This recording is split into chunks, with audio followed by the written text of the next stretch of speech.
Welcome back to the Deploy Securely podcast, where we go deep on the cybersecurity, compliance, and privacy implications of using artificial intelligence. I'm your host, Walter Haydock, the founder and CEO of StackAware. I'm joined today by Steve Dufour and Mark Blackham of Embold Health.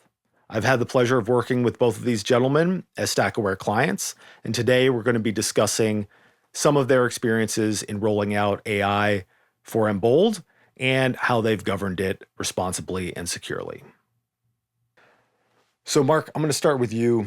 Can you just give an overview of Embold and its mission? Yeah, absolutely. Embold Health is a company that helps guide people to better doctors. Doctors who deliver higher quality care, effective care. We use data analytics and clinically validated algorithms to measure provider performance. And then also we provide feedback and education to physicians to help them improve their practice patterns. Awesome. So sounds like a great business. I think I've heard of other companies that operate in that space. Can you say a little bit about how you're different than them? Yeah, absolutely. We measure claims over 200 million plus lives. That gives us a great understanding of the longitudinal journey of a member through their healthcare process. And that allows us to really dig into deep insights and understand the practice patterns of physicians. We also develop tools that make it very easy for anybody to then find these doctors who are high quality and also identify the doctors who are low quality and improve the outcomes of members who use these tools. Awesome. Seems like a great set of tools and technologies to help improve healthcare. In terms of the Embold product in particular, you mentioned helping doctors get better or helping patients identify doctors who are more effective. Can you say a little bit about some of the metrics that you look at, some of the ways you evaluate physicians to ensure that they're providing care effectively to patients? Yeah, so we have a number of different measurements that really analyze the variation of inappropriate care, which allows us to look at local benchmarks and national benchmarks on the quality of certain specialists. And those are measures that are very standardized, that allow us to then use those measurements to provide to providers so they know the areas that they need to improve in, which is actually another part of the business. We make this information transparent to providers so that they can analyze the areas which will help them improve, as well as then taking those measures into a tiering system, basically, that can be displayed in a user-friendly tool and enable people to say, hey, I'm looking for somebody to help with my foot pain. And I don't know who that is, but I know if I go to the search navigation tool, something, whether it be AI driven or just a generalized search tool, can put those doctors who are high quality at the forefront. And one important point about the data itself is that it is objective. We're not talking about a Google review or WebMD review or anything else like that that's opinion-based. It's very important. We take claims data, run it through magical algorithms and processes, and actually rate, like Mark said, on the appropriateness and effectiveness of care. A lot of people don't understand what that actually means. So in normal people terms, and the example that I try and give people whenever we're talking about Embold Health data, the data product itself is, let's say your knee hurts. You go to your primary care physician. Oh, my knee hurts. Your primary care physician sends you over to a knee specialist. Like, cool, great for the primary care provider. Absolutely should do that. +1 to the primary care provider. Knee doctor pokes around at your knee a couple times and says, we're going to have to get you into a surgeon. Did not do any physical therapy, didn't do any x-rays or anything like that. It just kind of jumped to a very dramatic and possibly not needed course of action. And that particular physician will be rated poorly in that case. But to Mark's point earlier, there's a constant cycle of communication with providers. Providers are freely available to come and get their scores and ask questions like, how did you come up with my score? What's the situations in which you scored me less than? It really provides an opportunity for feedback and improvement as far as the physicians go. So to the extent that you would consider your product to be predictive AI, which I consider it to be, it sounds like you've got some transparency and explainability built in to the product for all the stakeholders who want to be able to review it. Is that right? That's correct. Awesome. So on the topic of responsible AI and AI governance, Steve, there are certainly benefits to integrating tools like predictive and generative AI into business processes. It sounds like it's pretty core to your operations, but at the same time, there are cybersecurity risks. Can you talk about how you look at AI from a security perspective, the risks you've identified, and the ways that you've mitigated or otherwise managed those risks? A lot of the risk, just in general, can be looked at either from your point of view of Stackware coming in and doing a penetration test, can do a risk assessment and finding those common risk vulnerabilities or just, let's say, areas of improvement, right? And that's fantastic. First and foremost, I would look at the definition of what the product is. What are you designing it to do? And that's where Mark's team comes in, right? They're in charge of product engineering and also listing out all of the business requirements, right? So from a security standpoint, we should have those security requirements within the business requirements, right? And then we have validation points from companies such as Stackware coming in to help validate the product. So if you have AI or not, right? You define your product, and then you go in and test to actually make sure your product's doing what it's supposed to do. I think you and I had talked before on LinkedIn where generative AI products are like, no offense to interns, but kind of like an intern, extremely well educated, but just kind of all over the place, not really sure exactly what it needs to do. And that's where the definition of what you want this AI product to do, and also the testing criteria and the quality measures for the product itself is so important. Yeah, 100%. I think defining the business requirements for a piece of technology, that's a critical first step. And if you haven't done that, it's very difficult to understand what a security vulnerability even is. Right. Should this database be exposed to the internet? I mean, most of the time, no, but maybe it should be, or should this API endpoint be authenticated? Generally should be, but maybe not. There could be a good reason to not have an endpoint authenticated or to have unrestricted access to a type of database. So if you haven't defined that up front, then it's going to be very difficult to understand what's a risk, what's a vulnerability, and what's not. If not impossible, because maybe that's by design, right? And then you're constantly chasing your tail and you really have no idea what's going on.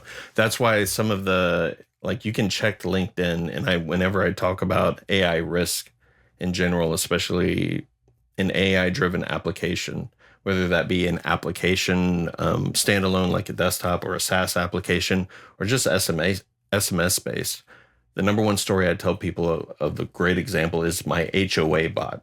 So the homeowners association, for some reason, grabbed some kind of model, right, and created an application off of it. And the application itself is supposed to help you with HOA related things, who to contact, where can I find PDF documentation of the rules, and various other things. So I'm chatting with this bot, and it's obviously some kind of generative AI product. You can just tell. And within 20 back and forth, it was already asking me for my first and last name, my member ID for my insurance, and was offering to help me find care, right? So that's a great example of what not to do. One, the product wasn't defined, obviously, because it was going off the rails. And then two, nobody actually checked to see if it would do any of these things. And so that's when you get the product requirements from Mark's team, the appropriate testing, and then the release of the product. And then also the continuous improvement of the product too is very important. If I recall correctly, you got it to provide you a recipe for chocolate chip cookies Yes. too. Is that right? That's right. It's also my own like personal baking recipe generator too.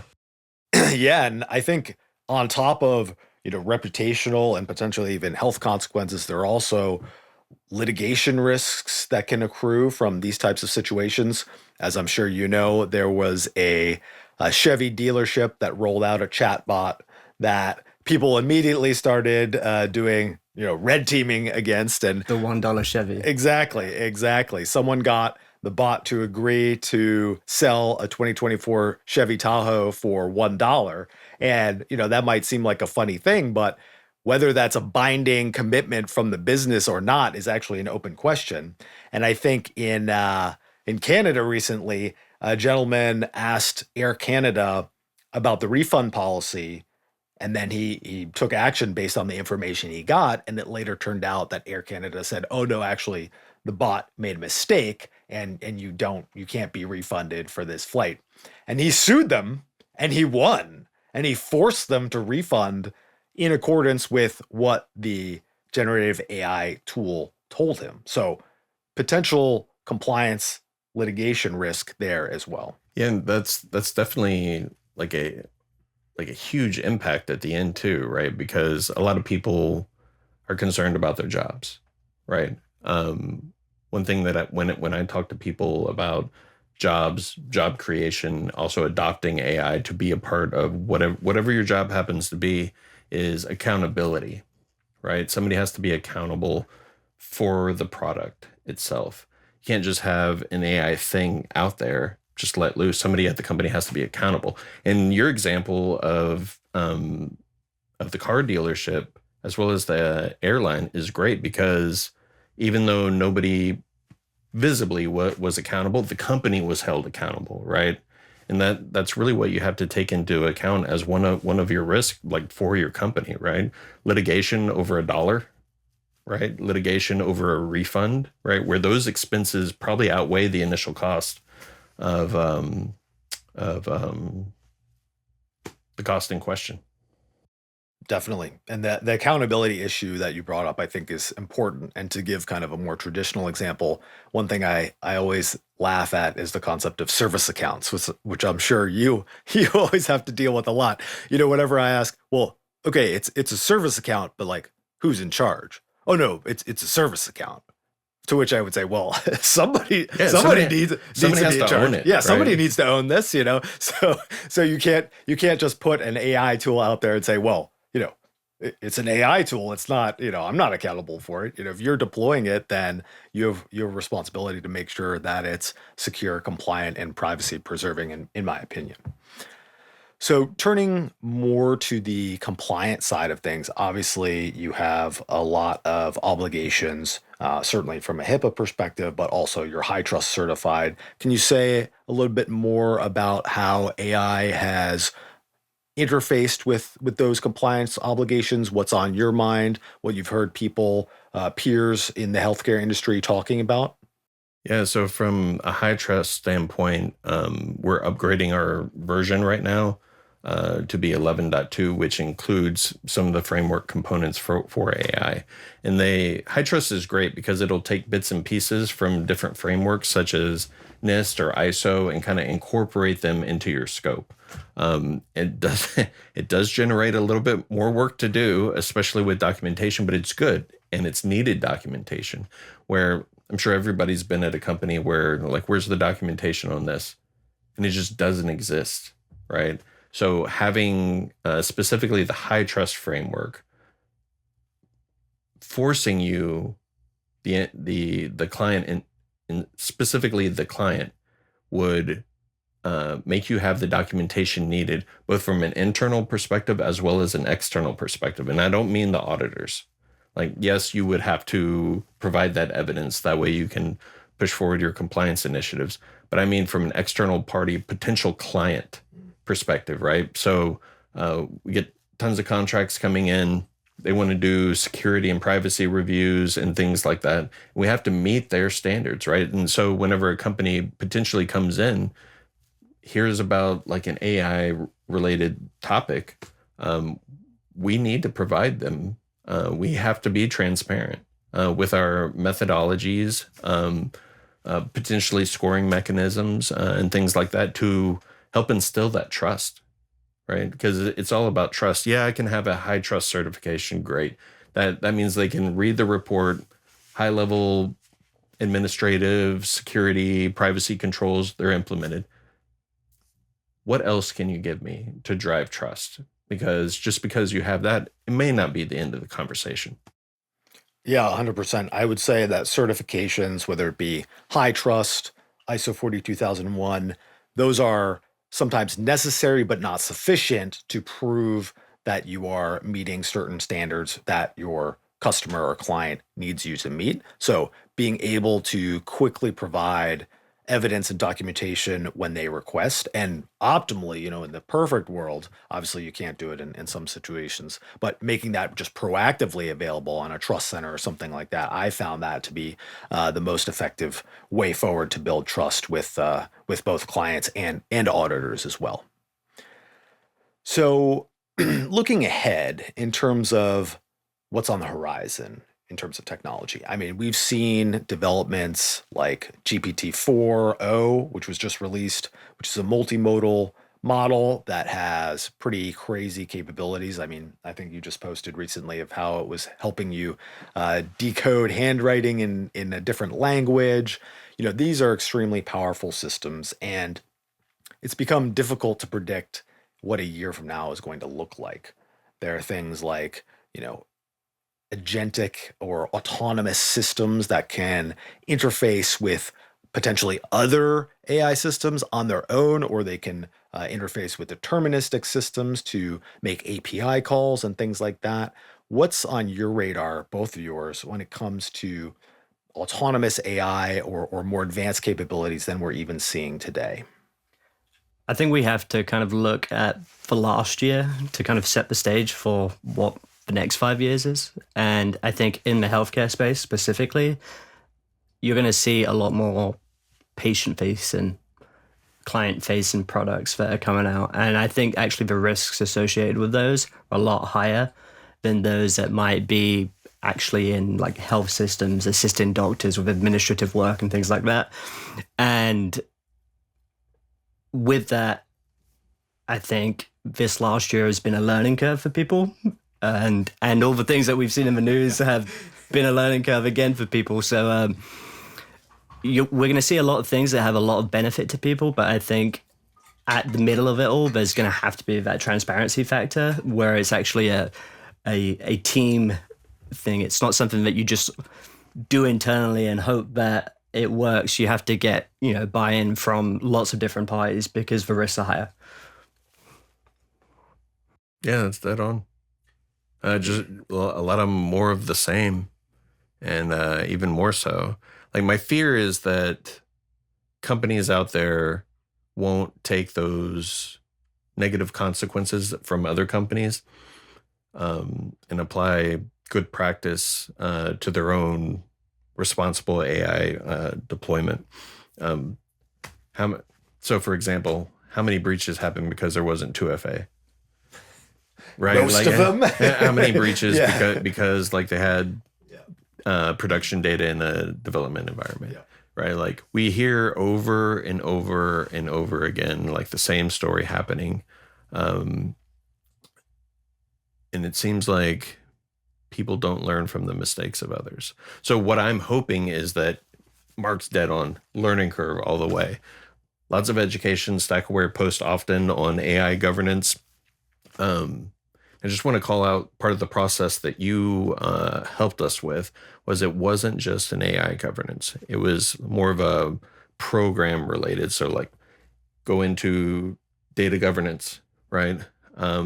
Policy, standard operating procedures, public-facing terms of use, privacy statements, privacy policy, where if you take into account all of these things and you learn from the mistakes of the past and you actually listen to your pen tester or your auditor, you also have a great list of business requirements, and you get sign off on business risk, right?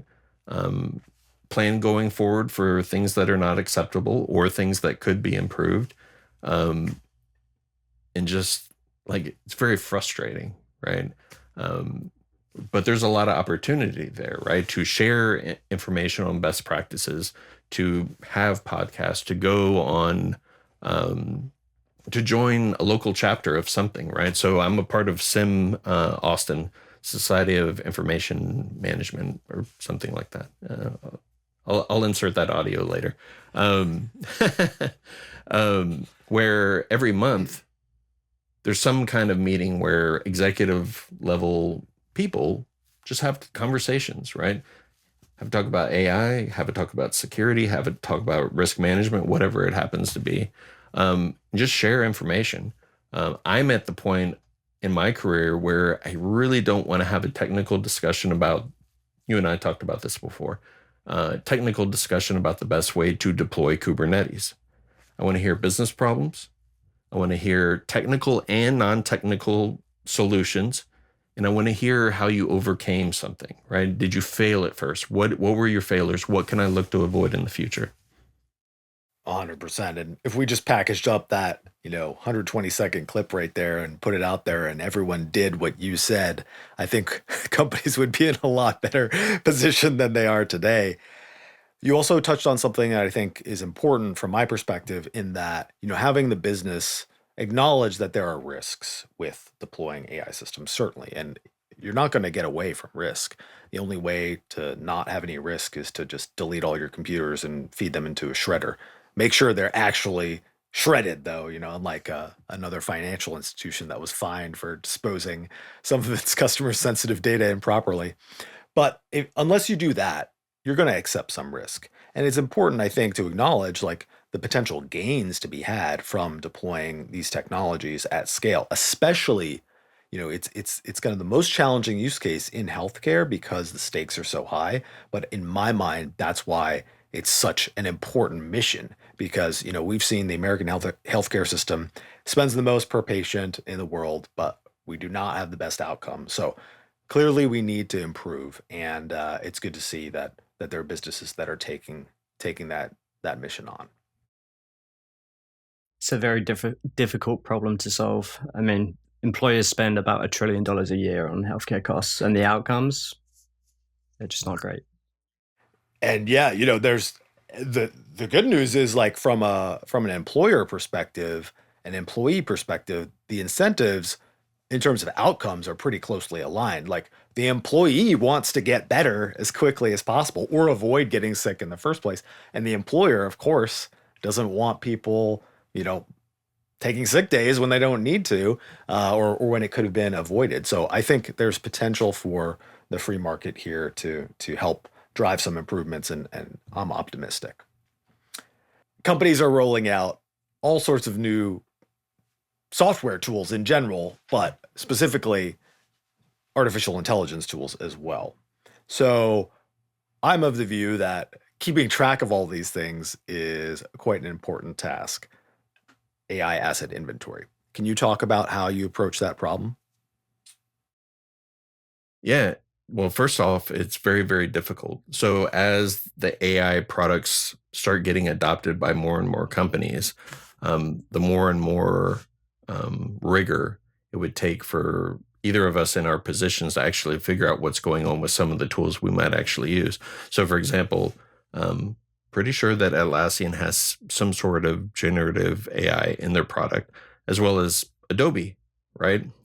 And you can't just pretend to know what the legal language is, right? You should be as transparent as possible and also get a legal review. So if you go to their terms and conditions, if you have a contract signed, some type of MSA or something like that, get a review of that, because your companies that are actually using AI that are embedded in their products, or it's a product itself, should have an updated terms of use or terms and conditions, right? It should have a privacy statement or policy on their website that actually reflects that, right? And it will take more due diligence. And you should have some sort of vendor review as you're onboarding. That should be part of the process. Look for AI and machine language learning items. And if you actually go into the tool and start clicking around, do you see one that wasn't present in the terms and conditions? From a legal standpoint, you should be very, very, and I'm not a lawyer or anything like that. It's just, it makes sense for you to understand if you use some kind of tool to generate imagery, copy, or anything like that, who actually owns that? Right? Here's an example. If you're on a marketing team and your job is to create decks, both internal and external, right? So your executive team might actually have a meeting where they're discussing super secret topics. They're executives, right? They're making all kinds of business decisions and things like that they don't want other people at the company or outside the company to actually know. So if a marketing team member is asked to help create this deck and they use some sort of generative product to do it, are those secrets safe?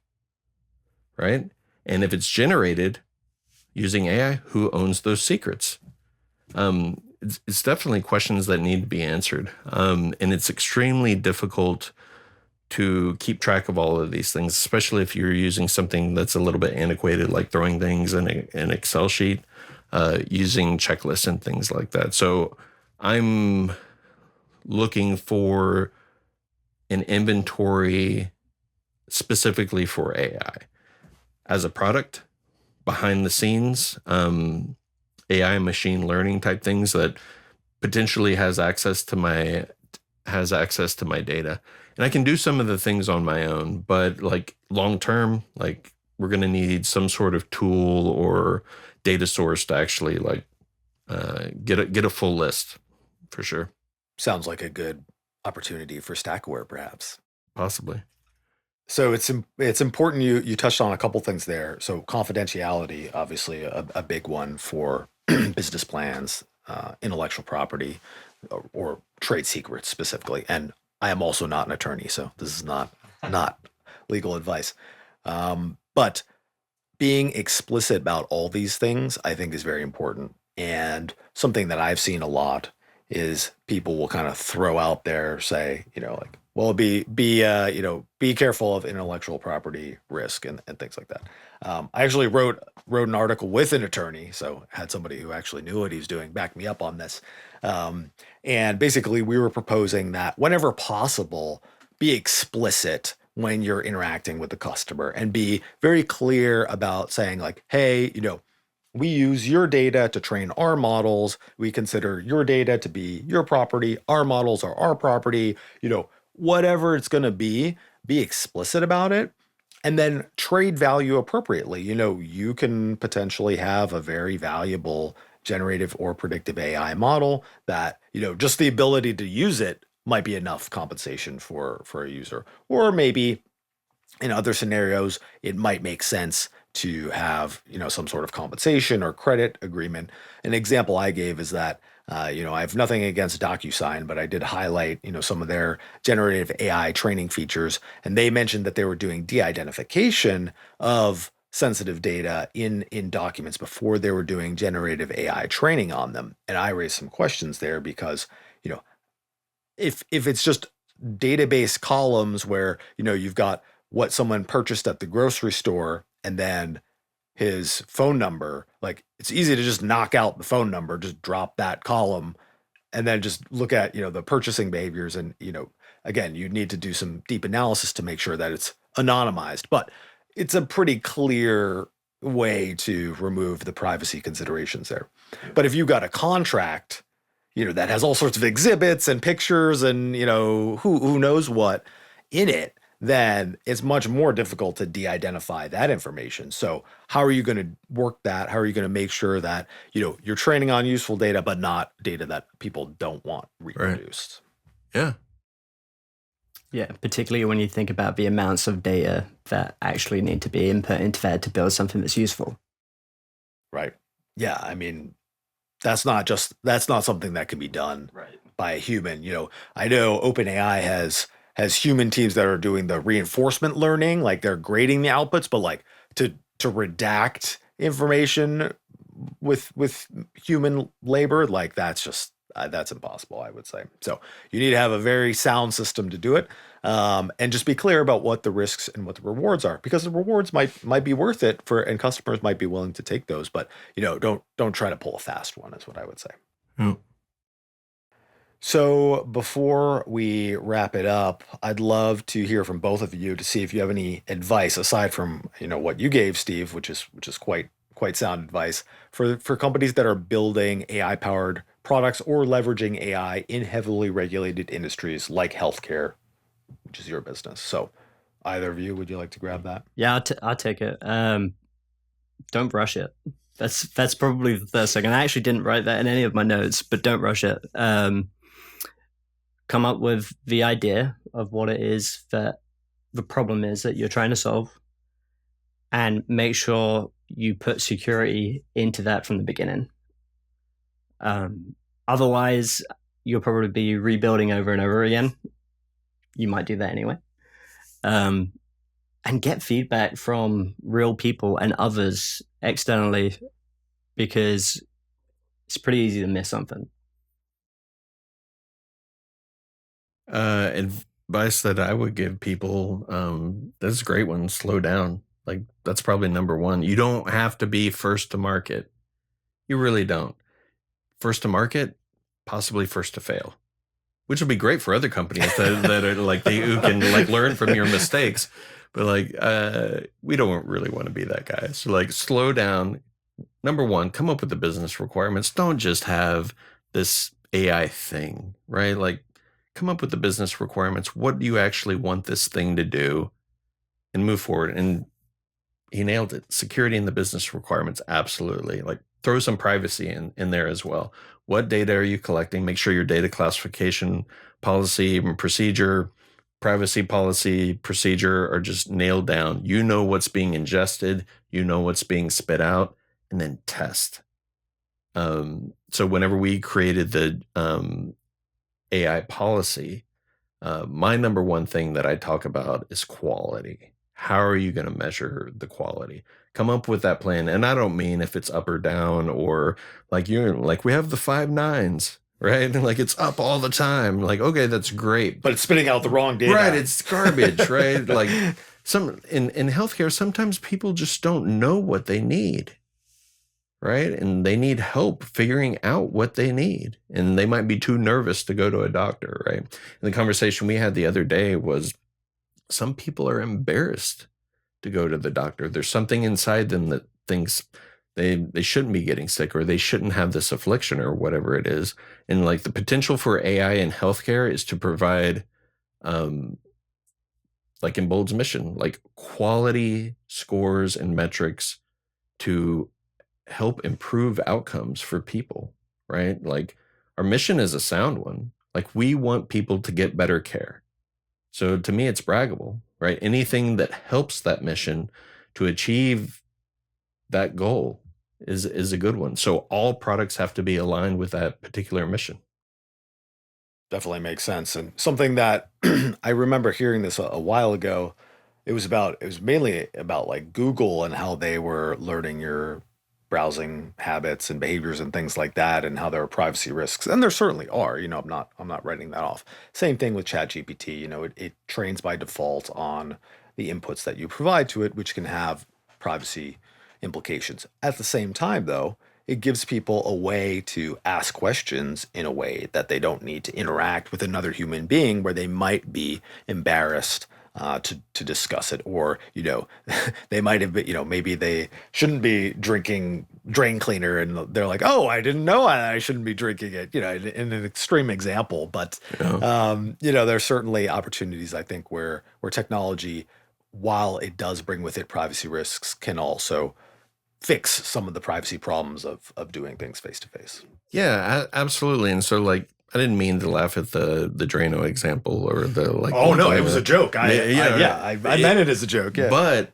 that's part of the definition of ethical use, right? Like, and we learned this in the high trust portion whenever we were going through a risk assessment for an AI product.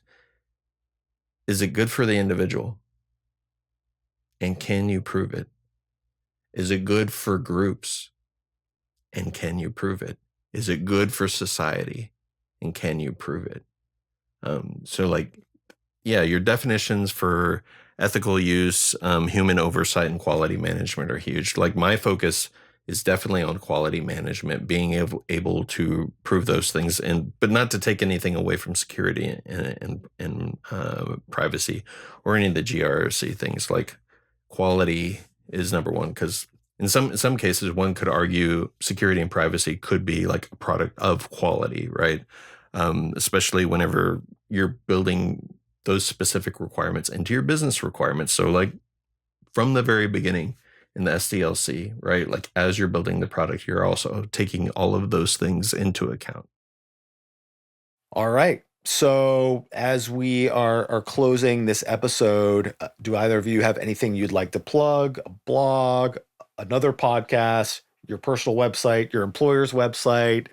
What would you like our audience to know about?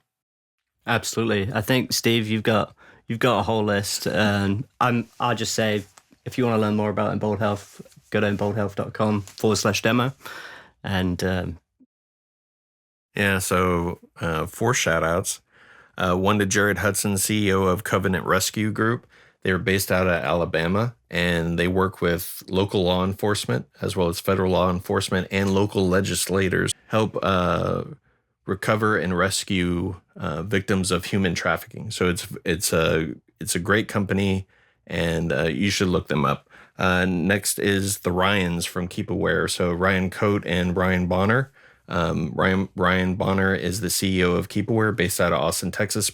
Great browser security related tool. My father-in-law, William O. Childress. You can find his music on Apple Music. He is a composer, a really freaking good one too. So check him out. Classical or what? 100% piano. So he can play other things, but he's just one of those guys who hears stuff in his head.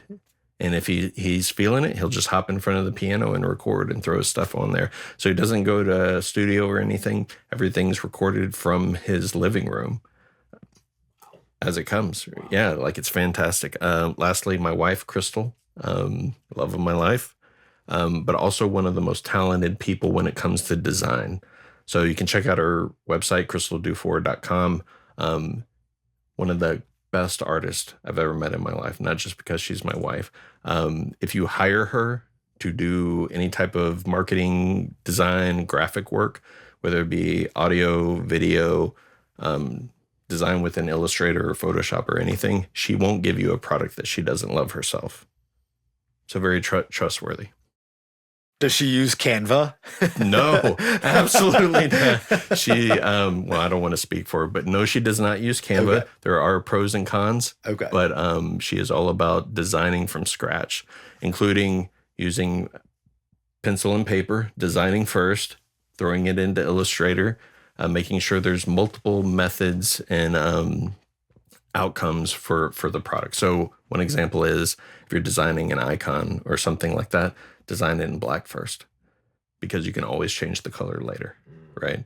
Little things like that. So I'm learning from my wife about design. I know nothing about it. So awesome. Yep. Awesome. Well, thank you for that. Really appreciate it. Steve, Mark, it's been a pleasure. Thanks for coming in. Good to see you in person. First time. And thank you very much for tuning in to the Deploy Securely podcast. Thanks a lot.